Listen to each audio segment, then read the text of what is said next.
তার ক্ষেত্রে দুইটা ধরন ছিল রাসূল সাল্লাল্লাহু আলাইহি ওয়াসাল্লামের। কখনো হয়তো ওয়ান অন ওয়ান মিটিং, একজন সাহাবীকে টার্গেট করে তাকে কিছু শেখাচ্ছেন, জানাচ্ছেন বা বলছেন।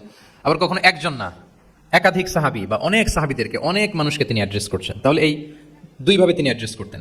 এক নম্বর হচ্ছে প্রাইভেট লার্নিং সেশন, আর একটা হচ্ছে পাবলিক লার্নিং সেশন। দুইটাই রাসূল সাল্লাল্লাহু আলাইহি ওয়াসাল্লামের সিরা যদি আপনি স্ক্যানিং করেন আপনি পাবেন।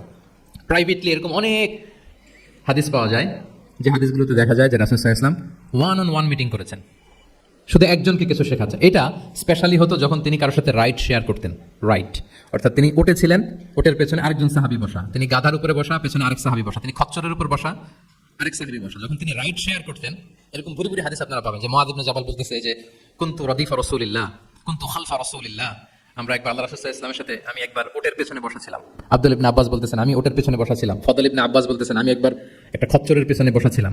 when he was sharing his riding যখন শেয়ার করতেন, ওই মুহূর্তগুলো তেমন চমৎকার চমৎকার কিছু বার্তা রাসূল সাল্লাল্লাহু আলাইহি ওয়াসাল্লাম ওই সাহাবীদেরকে দিয়েছেন, যেগুলো আমরা হাদিস গ্রন্থগুলোতে পড়ে অবাক হয়ে যাই। তাহলে